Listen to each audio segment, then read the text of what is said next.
Você sabia que o MASP, Museu de Arte de São Paulo, está apresentando a exposição Beleza da Carne do pintor Francis Bacon, ou Bacon?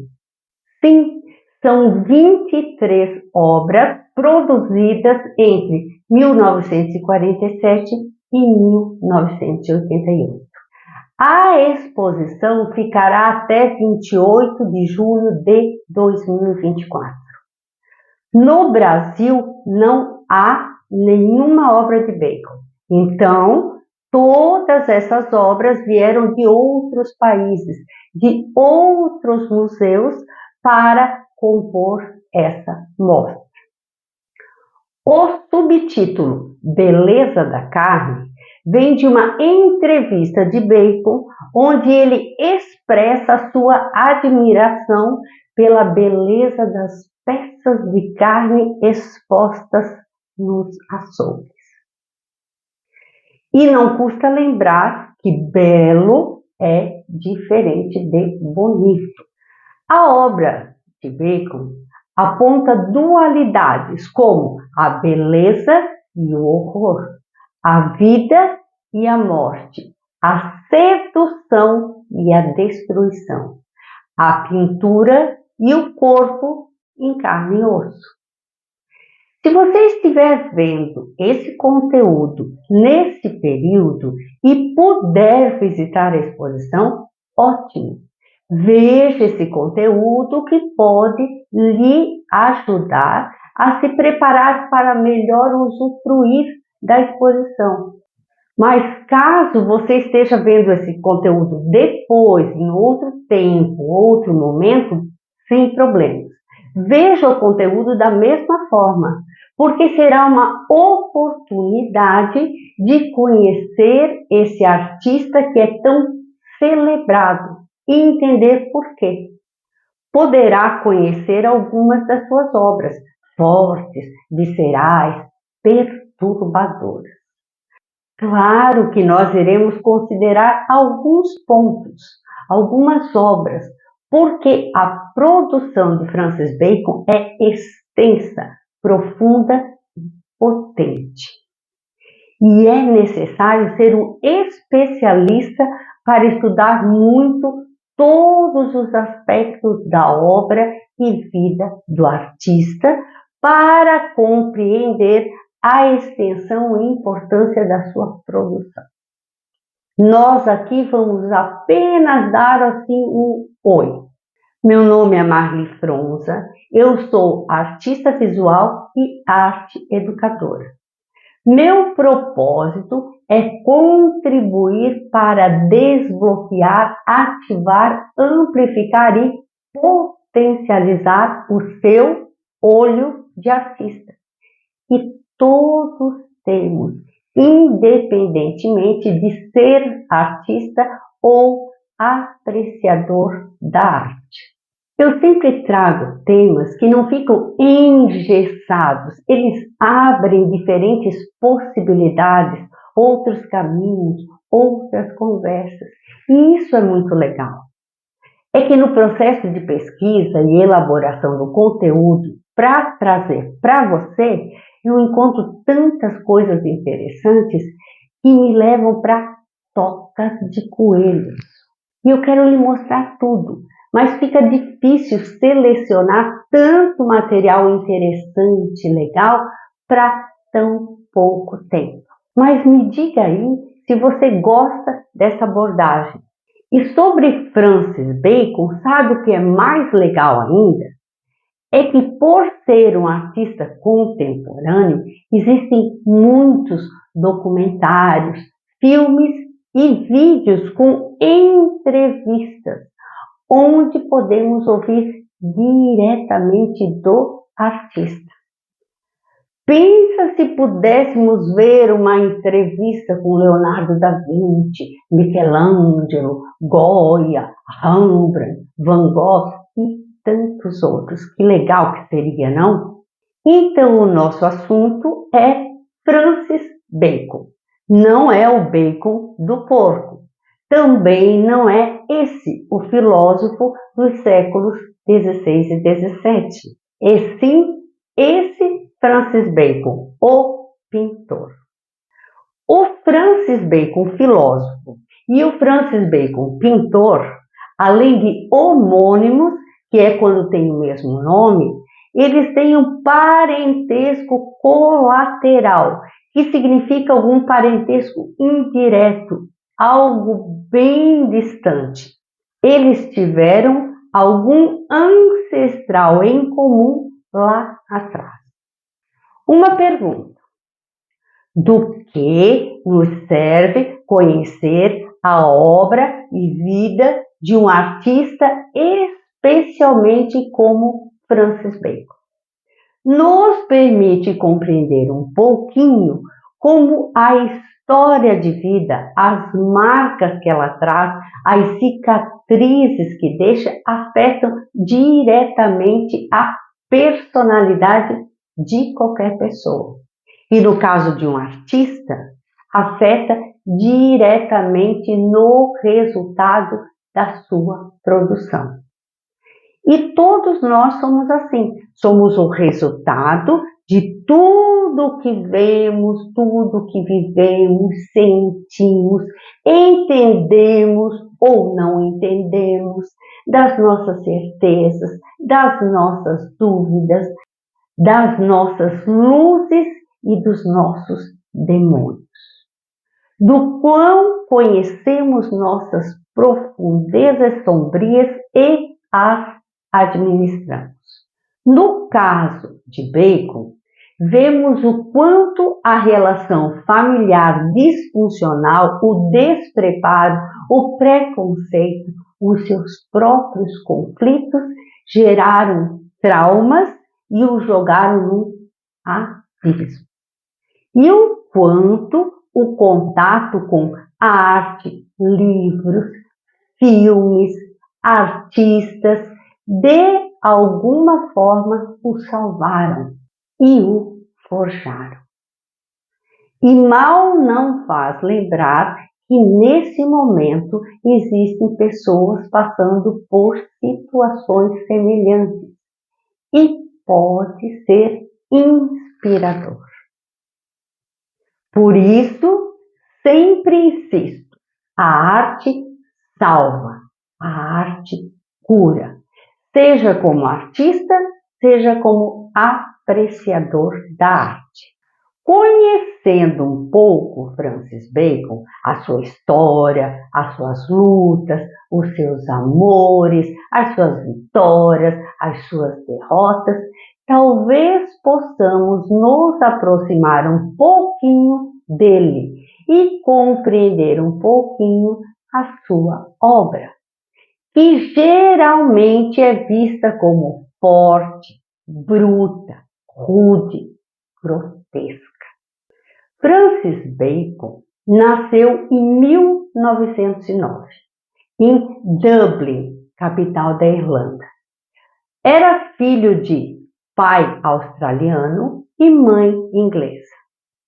É um pintor anglo-irlandês, ou seja, tem nacionalidade inglesa e irlandesa.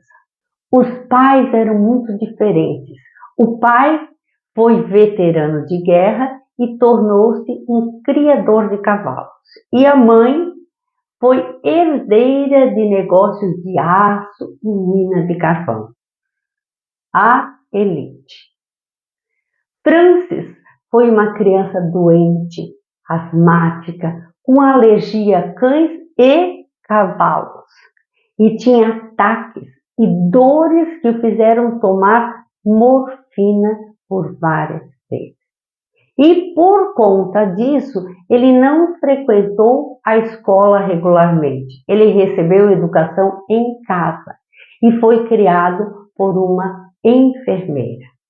Apanhava do pai, via sacrifícios de animais na fazenda, o que pode ter despertado algum interesse pela destruição, desumanização, pelo extremo do que seria humano e do que seria a bestialidade, que mais tarde refletirá nas suas obras perfeitas. perturbadoras, desfiguradas, sangrentas, grotescas. A sua saúde frágil e o seu jeito afeminado criaram uma barreira entre ele e o pai, que o considerava um fraco. A família mudou de casa muitas vezes entre Irlanda e Inglaterra, gerando nele algum sentimento de displicência, talvez de despertencimento visível na sua vida inteira. A artista inglesa Tracey Emin diz: a vida dele era meio caótica e ele simplesmente fazia o que queria, bebia o que queria e dormia com quem queria. Ele era um dissidente dentro da sociedade. O ateliê de Francis Bacon refletia isso, exatamente o caos. Depois da sua morte, esse ateliê, esse estúdio, foi transferido integralmente para a sala da Gallery Hill Lane, em Dublin. Integralmente mesmo, digo, nos mínimos detalhes. Cada papelzinho, cada gota de tinta, cada pincel, tudo, incluindo portas e paredes. Se você pensa que foi fácil, deve ter sido uma tarefinha bem difícil, com equipes de arqueólogos, curadores, fotógrafos, desenhistas, etc. Pensa, fizeram um mapeamento do local. Foram 7.000 objetos identificados, fotografados, embalados, etiquetados e transportados, incluindo 100 das famigeradas telas cortadas. O que é isso? Ele costumava destruir as telas. Ele destruía as telas pequenas e as maiores eram destruídas pelo seu companheiro John Edwards, que esteve com ele desde 1970 e foi o seu herdeiro, que, aliás, doou o estúdio para a galeria.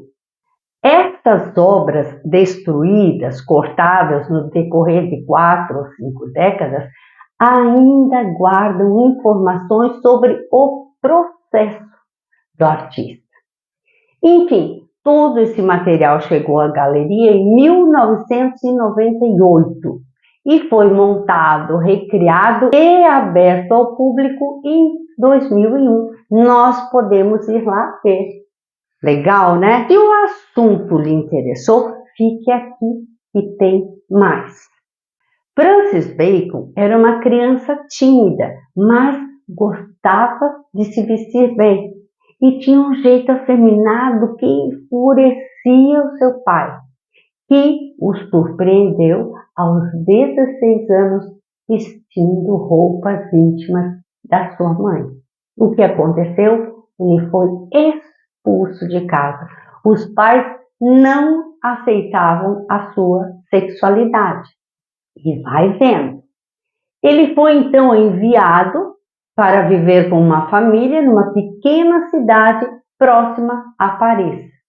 E a sua mãe generosamente o enviava 3 libras por semana. Para termos uma ideia, à época, talvez uma libra equivalesse a algo entre 7 e 8 reais de hoje, algo assim. E lembra, a mãe era herdeira de negócios de aço e carvão. 3 libras por semana.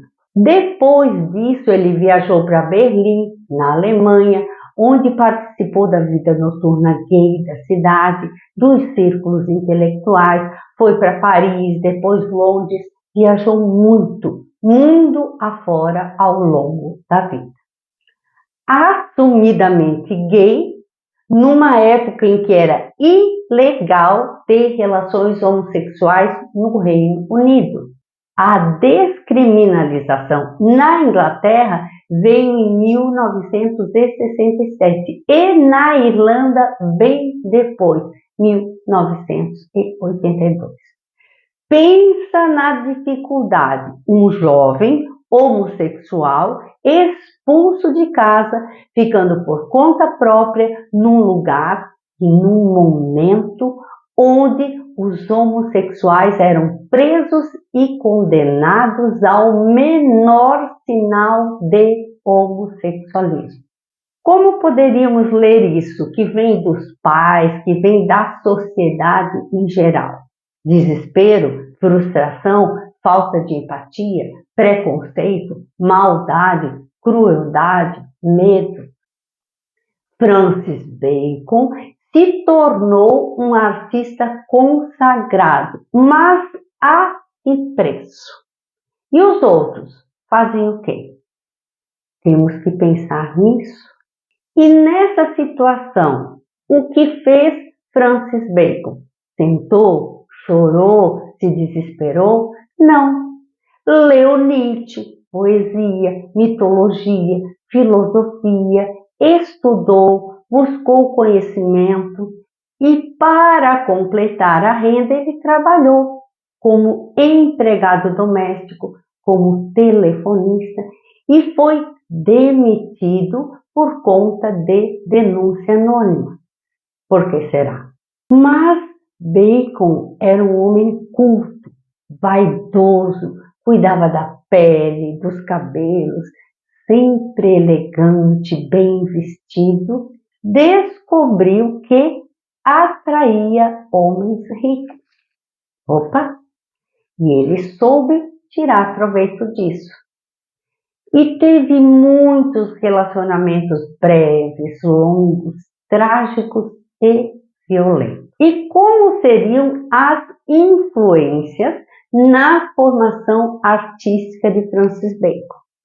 Precisamos ver isso mais de pertinho, porque é importante. Um desses homens ricos, então, o levou para Berlim, na Alemanha, e depois de 1, 2 meses, 3, ele o abandonou lá, isso em 1927. Lá ele assistiu ao filme de ficção científica Metrópolis, do cineasta austríaco Franz Lang. Esse filme estreou em 1927 e foi considerada a mais cara produção europeia até então. Mas veja como é uma obra inspirada em outra obra. Porque o filme foi inspirado no livro da escritora alemã Thea von Harbou. E veja que legal, Thea Gabriele von Harbou foi uma atriz, cineasta, roteirista e escritora alemã. E é importante ressaltarmos aqui as atuações das mulheres na Alemanha, na União Soviética, no início do século XX. As mulheres já se destacavam em diferentes carreiras, até tidas como masculinas, muito à frente do que ocorria aqui, por exemplo. O filme Metrópolis apresenta uma estética expressionista. É um filme em preto e branco, mudo, com legenda e uma trilha sonora muito potente, composta pelo alemão Gottfried Habermas. Uma música com muita energia e virtuosismo que ele compunha enquanto o filme ainda era rodado. Em cena, os atores atuavam com gestos bem dramáticos e teatrais. A montagem faz sobreposições de imagens, usa efeitos especiais. Sim, por incrível que pareça, e ficou ótimo, já em 1927. Do que se trata o filme Metrópolis? Quer saber? É uma cidade futurista com viadutos entre os arranha-céus, com automóveis, aviões, naves, equipamentos bem futuristas, com luzes, botões, todo o cenário é muito bem elaborado. Todo cheio das parafernálias, criações de robôs, clonagens, um laboratório muito sofisticado, apresentando tecnologias bem atuais, como portas automáticas, etc. Nessa cidade futurista, a elite vivia na superfície, bela e formosa, enquanto a classe operária vivia no subterrâneo, escravizada por máquinas. Até que... Não vou lhe dar spoiler. Eu vou deixar o link na descrição para você ver. Outro filme icônico que ele viu ainda jovem foi o filme soviético O Encouraçado Potemkin, de 1925, dirigido por Sergei Eisenstein. Também vou deixar o link na descrição para você. Esse filme foi produzido 20 anos após a Revolução Russa de 1905. O filme foi considerado em 2012 o 11º melhor filme de todos os tempos. Além da temática sobre o desenvolvimento de consciência de classe, de ser um filme mudo, em preto e branco, tem uma montagem primorosa. Bacon viu esse filme 16 vezes e tinha fotogramas desse filme espalhados pelo seu estúdio inteiro.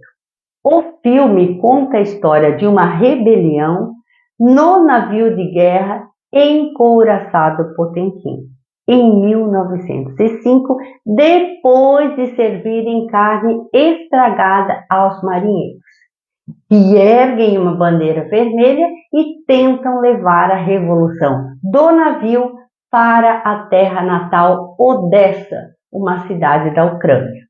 Ocorrem cenas impactantes, um massacre contra a população. As pessoas descem a escadaria de Odessa desesperadas e são abatidas a tiros por oficiais que avançam em linha e atiram nas pessoas, que correm, caem, são pisoteadas. Uma mãe é assassinada com um filho nos braços. Uma mulher que leva um carrinho de bebê é baleada, emite um grito e um carrinho de bebê, daqueles antigos, de rodas bem grandes, vai descendo a escadaria numa cena bem perturbadora. Essa cena inspira uma cena semelhante no filme Os Intocáveis, onde durante um tiroteio, um carrinho de bebê desce a escadaria de uma estação de trem. A mesma cena também foi usada no filme de comédia Corra que a Polícia Vem Aí. No entanto, talvez a cena mais forte e impactante seja a de uma senhora e no meio daquela confusão acreditava poder dialogar com os algozes. Peraí, vamos conversar. O que acontece? Ela é assassinada a queima-roupa, criando a dramática imagem da senhora com os óculos quebrados, sangue e a boca aberta em desespero. Essa boca pode ter inspirado a boca da releitura criada por Bacon do retrato do Papa Inocêncio X de Diego Velázquez, e veremos com mais detalhes depois. No início da carreira, Bacon tinha obsessão por boca e disse: sempre me emocionei muito com o movimento da boca e com o formato da boca e dos dentes. As pessoas dizem que isso tem todo tipo de implicações sexuais.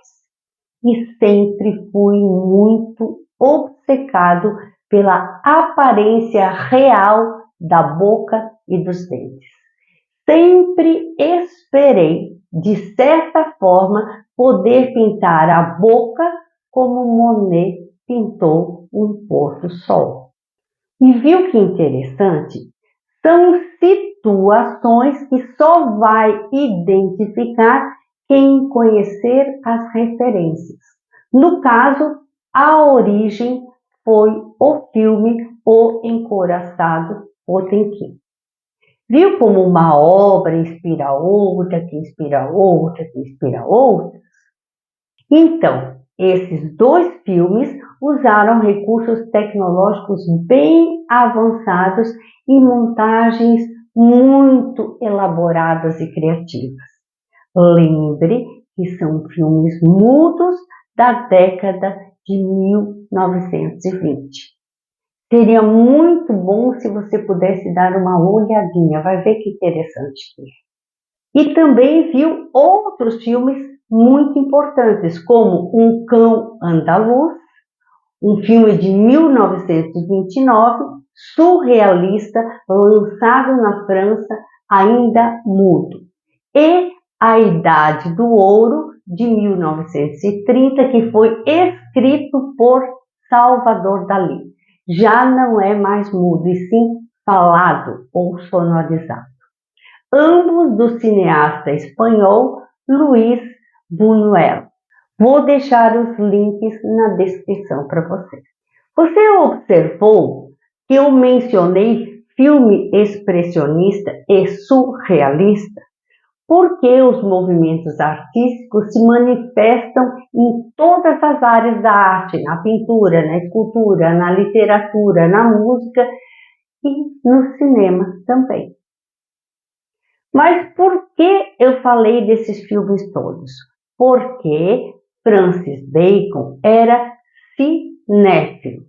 E esses e outros filmes contribuíram para alicerçar a sua formação como artista. Assim como alguns filmes ou cenas também podem ter tocado, influenciado, inspirado você, não é? E assim, Francis Bacon ia coletando dados, observando o mundo, sentindo, ampliando o seu repertório. Depois disso, ele foi para Paris, onde as coisas aconteciam e todos os artistas queriam estar. A arte, a música, a literatura era a vanguarda cultural. E foi lá que ele viu a obra O Massacre dos Inocentes, de Nicolas Poussin. Trata-se da representação do episódio bíblico onde o rei Herodes ordena a morte do recém-nascido Jesus. Esta obra o marcou profundamente. Viu como as temáticas estão alinhadas?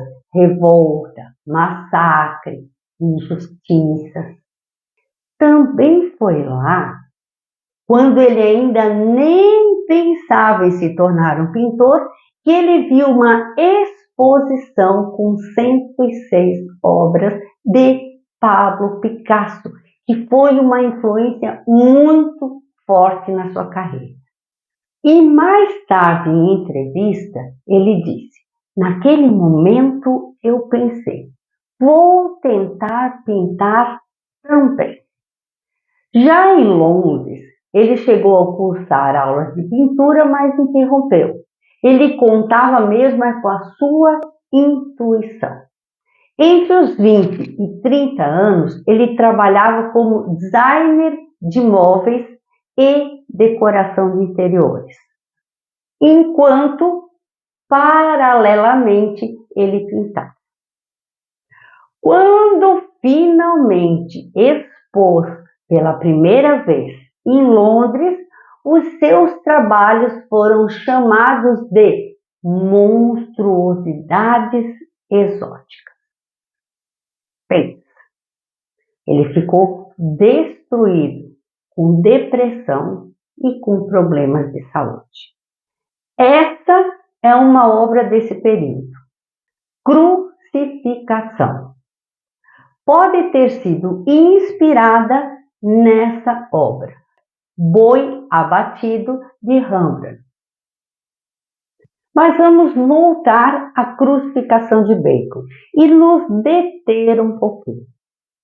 Podemos ver uma figura com os braços abertos, presos a um patíbulo, que é a travessão horizontal da cruz, ou alguma figura imaginária, com uma energia, uma luz que contrasta com o fundo escuro.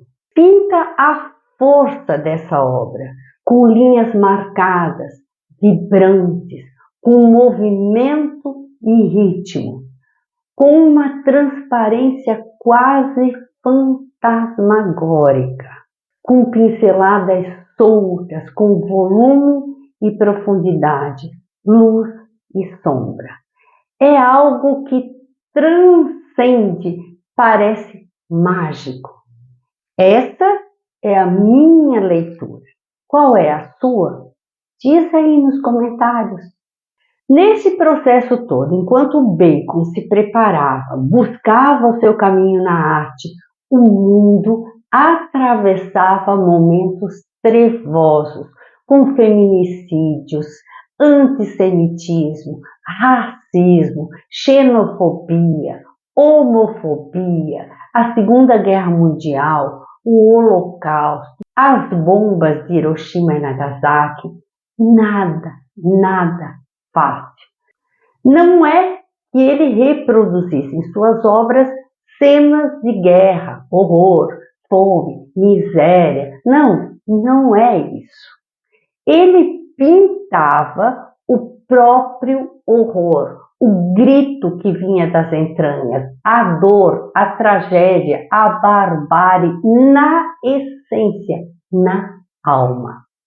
Então pensemos um pouquinho. Além da infância conturbada, violenta, a morte das irmãs, da juventude perturbada, a ilegalidade do homossexualismo que representava um constante perigo, o mundo era hostil demais, um terreno minado que culmina em guerra. Por conta da asma, ele não chegou a ir para o fronte, mas atuou na defesa civil enquanto Londres sofreu os bombardeios. Aos 35 anos, Bacon estava doente, deprimido, no fundo do poço. Aos 35 anos, porque muitas pessoas se sentem fracassadas, destruídas aos 35 anos, e isso pode ser inspirador, porque ele reagiu e produziu o que foi um divisor de águas, tanto na vida quanto na carreira, marcando 1944 como o começo de tudo da sua carreira. Com o quê? Com esse tríptico, que é um conjunto de 3 obras. 3 estudos para figuras na base de uma crucificação. Foi pintado em 1944 e apresentado em 1945. Nesse momento, o mundo já estava tomando conhecimento das atrocidades cometidas na guerra. Já chegavam as primeiras fotografias dos campos de concentração. E Francis Bacon apresenta feras grotescamente deformadas, com as bocas abertas, com uma estética surrealista, sobre um fundo plano e manchado. Provavelmente um reflexo daqueles tempos, aliados aos seus próprios medos e demônios. Claro que a maioria detestou, bem indigesto, mas sabiam que estavam diante de algo novo, diferente, revolucionário. O crítico de arte John Russell disse em 1971: existe a pintura na Inglaterra antes e depois dos 3 estudos. Olha o peso disso. E o que você achou? O que você sentiu? Indigesto? Impactante? Mas não fuja não. Vamos dar uma breve analisada na obra e observar as citações? Observe o fundo plano com manchas e linhas que geometrizam o espaço, gerando uma sensação de limite de espaço, um aprisionamento bastante recorrente nas obras de Bacon. Veja se você localiza o crucifixo na obra. Olha bem. Não? Nada? Não há crucifixo. A crítica Jean Clair perguntou a Bacon o que matança, cenas de açougue, carne mutilada tinham a ver com crucificação. E ele responde: é tudo o que a crucificação era. Não. E agora? Bacon considerava estes como estudos para uma obra posterior e chamava essas figuras de fúrias, que são criaturas grotescas da mitologia grega que vivem nas profundezas do Tártaro, atormentando as almas dos pecadores. Segundo o crítico Hugo Davis, a primeira figura à esquerda é a mais próxima de ser um humano. Parece estar de luto. Vamos ver? Observe a cabeça com cabelos ruivos. E o que será essa forma nos ombros que parece meio que um coração estilizado? Olha a base, parece estar derretendo, que pode nos remeter à obra A Persistência da Memória de Salvador Dalí, que aliás foi produzida antes, em 1931. Na segunda obra, a central, o próprio artista disse que a boca veio de uma mulher ferida do filme O Encouraçado Potemkin. E esta venda nos olhos é uma referência à obra O Escárnio de Cristo, do pintor alemão Matthias Grunewald, onde Jesus era ridicularizado, zombavam dele. Essa terceira figura já havia aparecido em outra obra. Observe o corpo mutilado, orelha e boca humana. Há quem veja a boca gritante e um boi no pasto prestes a ser abatido. Seja o que for, é o retrato do horror.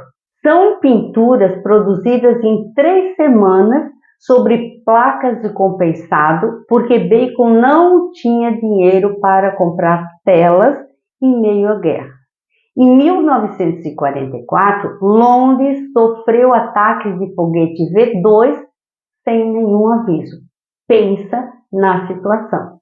Pinturas e obras de arte em geral, produzidas em períodos e lugares de conflitos, não podem ser bonitas, suaves, angelicais.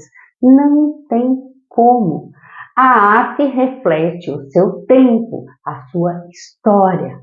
A arte é uma ferramenta de luta. Se você não viu, eu recomendo que você veja o conteúdo que postei sobre arte degenerada, como isso aconteceu. Eu vou deixar o link na descrição para você. E a produção de Francis Bacon segue essa linha, figuras brutas, grotescas, que parecem derreter, violência, sexualidade, cores fortes, sangue. É a expressão da dor, da revolta, da provocação.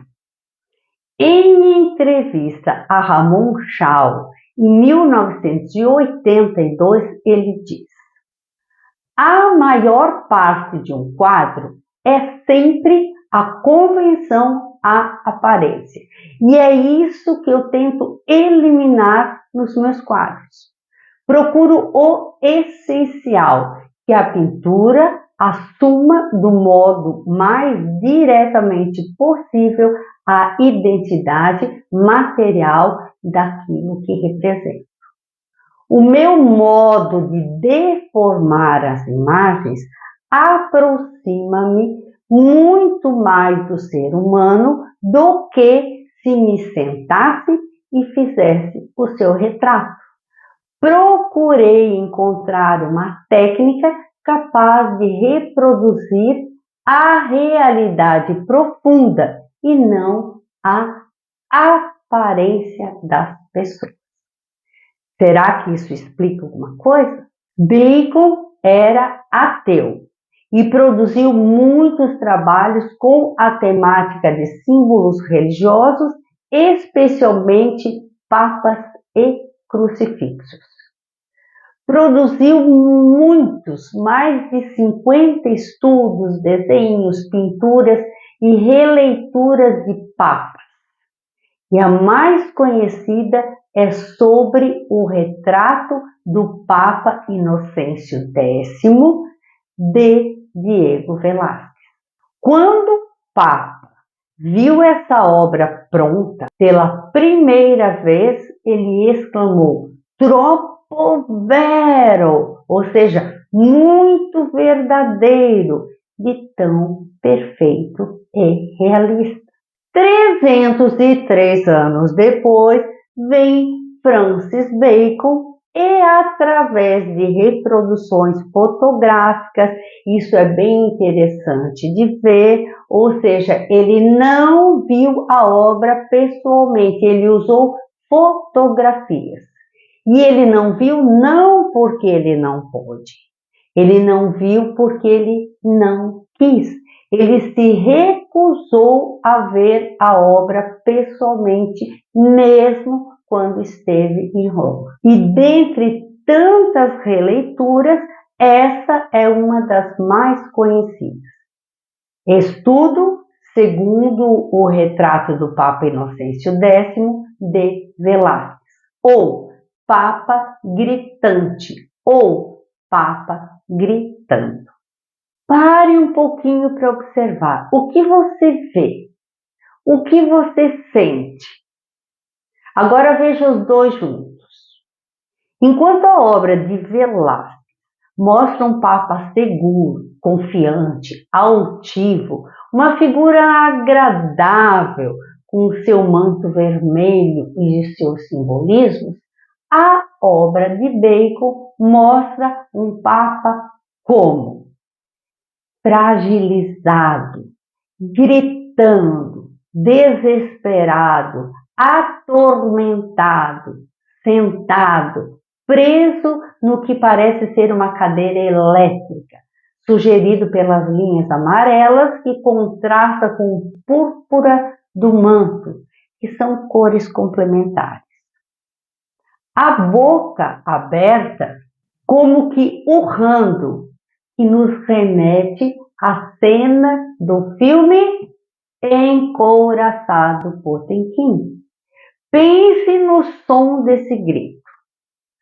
Observe como a figura parece se desintegrar por conta dessas linhas secas e verticalizadas que o próprio Bacon descreveu como uma cortina.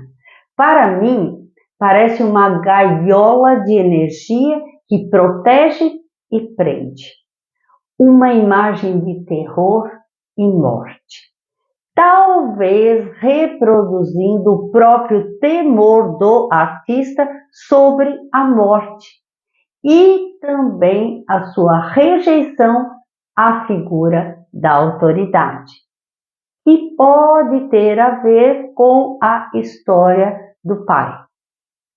Para mim, é como se a obra de Velázquez mostrasse o visível, o aparente, a casca, enquanto Bacon desvela, mostra o que está oculto, escancara, expõe as vísceras do medo, do pavor.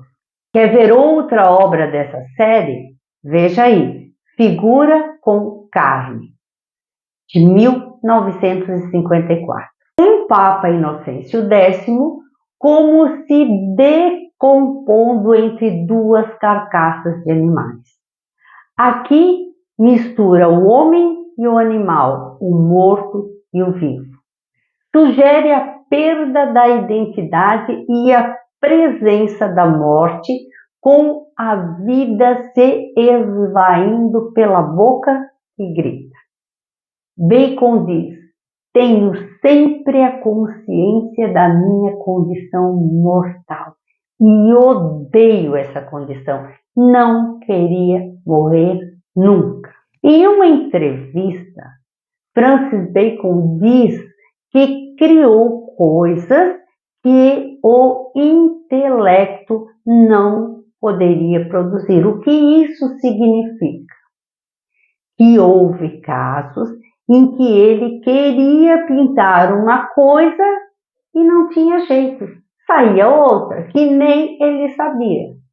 Como no caso desta obra, Pintura de 1946, em que ele diz que queria pintar um pássaro caindo sobre um campo de grama.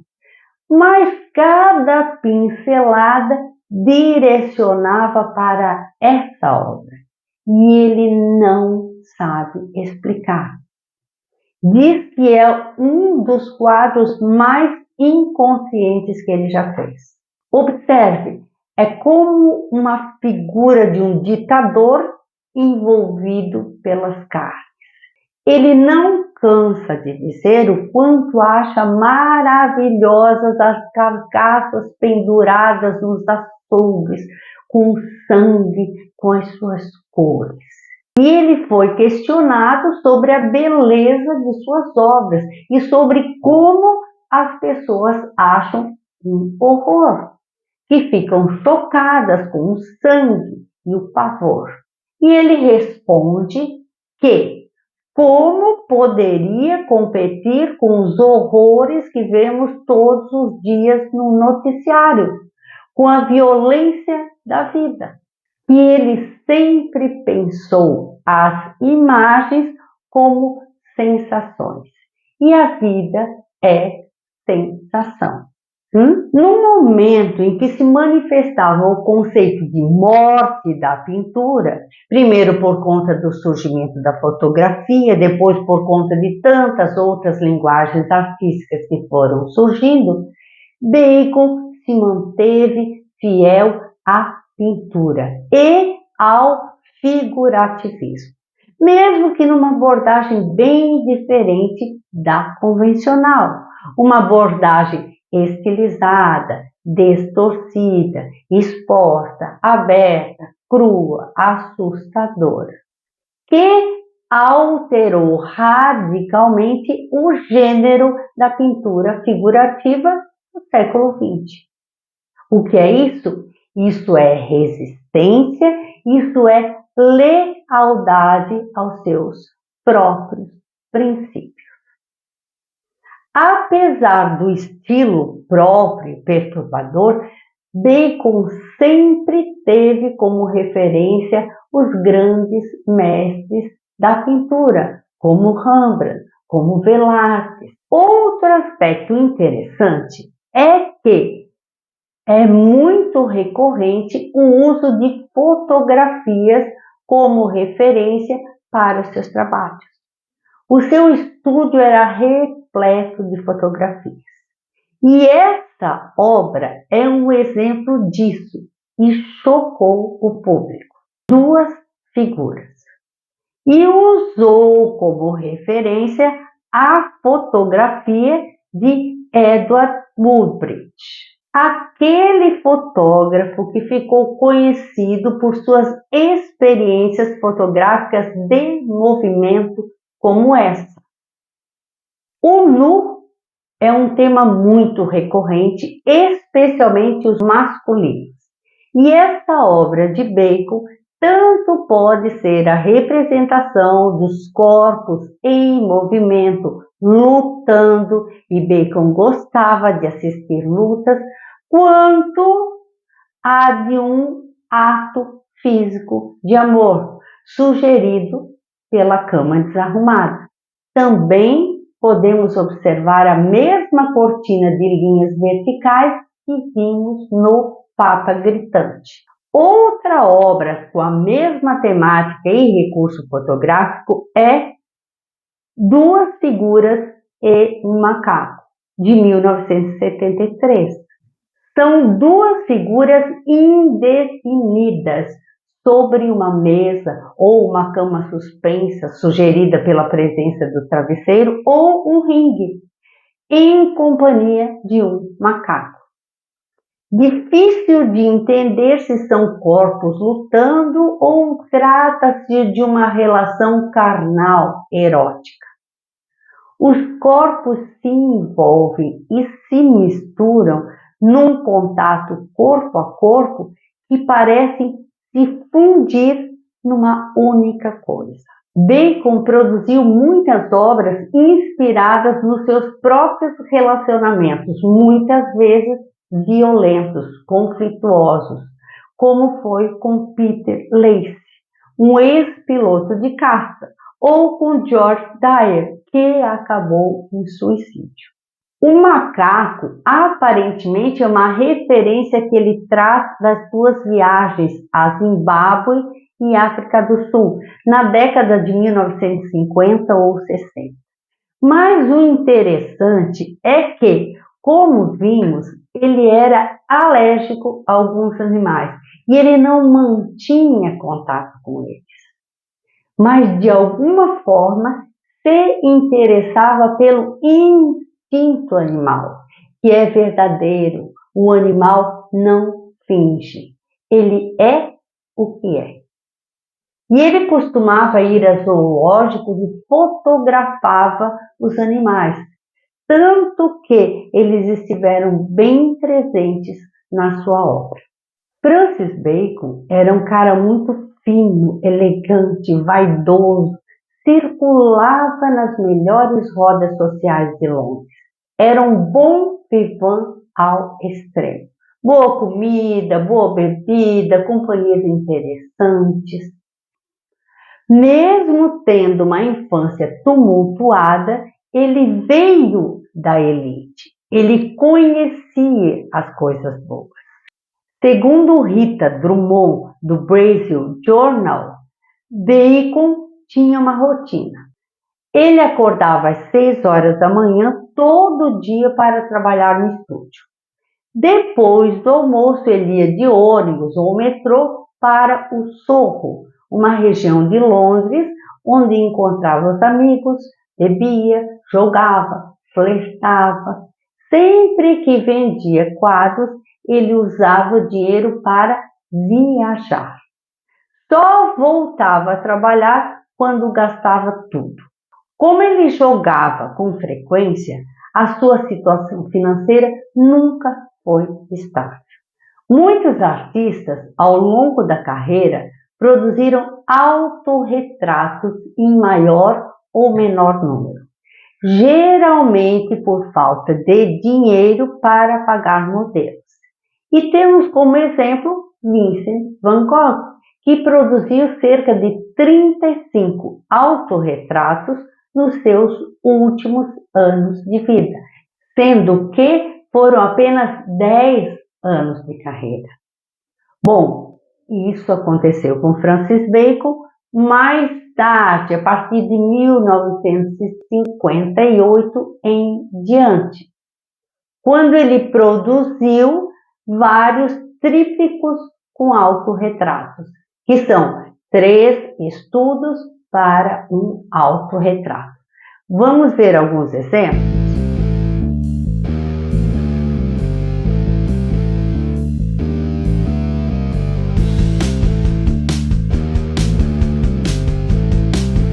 Já que falamos tanto sobre o filme, eu gostaria de lhe sugerir mais um, este sobre o próprio Francis Bacon. E como ele era cinéfilo, provavelmente gostaria muito. Infelizmente, ele faleceu em 1992 e o filme é de 1998. O título do filme é O Amor é o Diabo. Estudo para um retrato de Francis Bacon. Foi dirigido pelo artista e cineasta inglês John Nebery, estrelado brilhantemente por Derek Jacobi no papel de Francis Bacon e Daniel Craig no papel do amante George Dyer.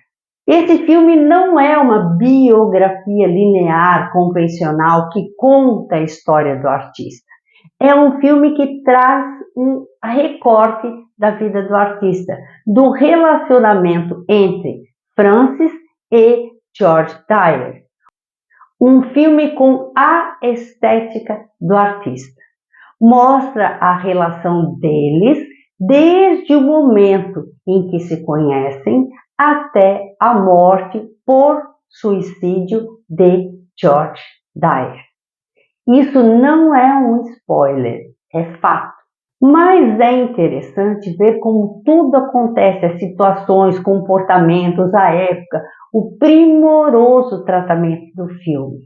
É como se mergulhássemos na própria obra de Bacon.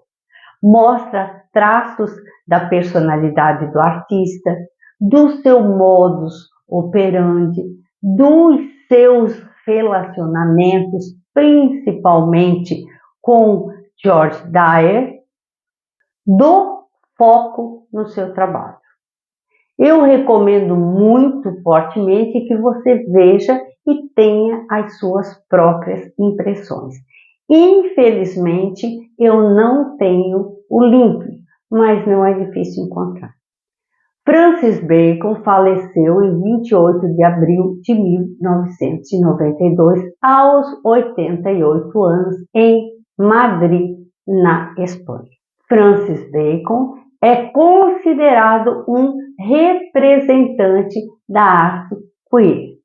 A sexualidade, a violência, a vida extrema, no limite, tanto privada quanto profissional, com uma produção muito inquietante e potente, é claramente um reflexo de tudo o que ele viu e viveu. E agora eu vou deixar você apreciando algumas obras de Francis Bacon e antes aproveito para me despedir, agradecer pela sua luxuosa companhia e pedir que você curta, comente, compartilhe, se inscreva no canal.